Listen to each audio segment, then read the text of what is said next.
era digital seperti saat ini, perkembangan teknologi di bidang informasi kian meningkat. Banyaknya informasi yang bisa kita dapatkan dengan mudah hanya dengan menggunakan smartphone dan koneksi internet. Di saat yang sama, kebutuhan dan permintaan masyarakat terkait dengan informasi pelayanan kesehatan sangat meningkat tinggi. Oleh karena itu RSUD Indramayu berinovasi dengan memanfaatkan perkembangan dunia teknologi dan informasi untuk membuat program podcast dengan tujuan memberi edukasi kesehatan dan informasi seputar pelayanan yang tersedia di RSUD Indramayu. Podcast ini dinamakan PORS atau Podcast RSUD Indramayu. Saat ini PORS sudah memproduksi 13 episode.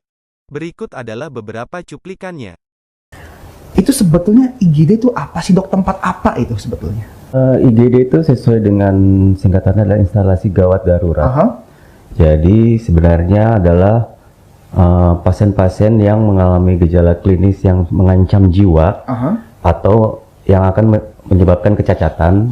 Berikutnya, nah itu kita tangani segera sesuai dengan keadaan klinis pasiennya. Jadi masyarakat itu perlu tahu bahwa rumah sakit itu sebenarnya tidak pernah menolak pasien di IGD. Itu sudah jelas, itu semua akan dilayani. Sebetulnya apa itu low back pain atau nyeri punggung bawah dok? Nyeri punggung bawah itu adalah nyeri boyok kalau orang awam bilang atau orang yang banyak sebut nyeri boyok.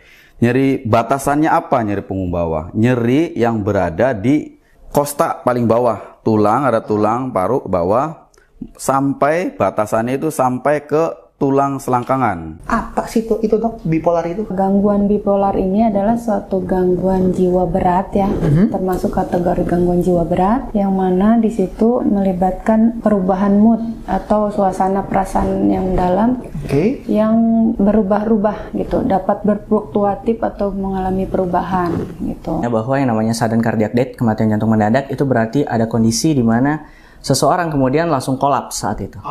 Dan kolapsnya kemungkinan besar adalah penyebabnya adalah jantung.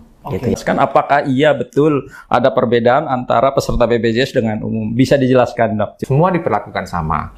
Yang menjadi pertanyaan adalah kenapa lama di IGD misalnya? Kenapa pasien belum dipindahkan ke ruangan? Kadang-kadang bertanya seperti itu. Sebenarnya yang terjadi adalah bisa saja pasien kenapa lama di IGD? Pasien perlu diobservasi. Betul. Kalau pasien belum stabil di IGD, kita nggak mungkin akan pindahkan ke ruangan. Saat ini channel YouTube RSUD Indramayu telah mempunyai lebih dari 500 subscriber. Alhamdulillah program podcast ini diterima dan direspon baik oleh masyarakat. Kami ucapkan terima kasih.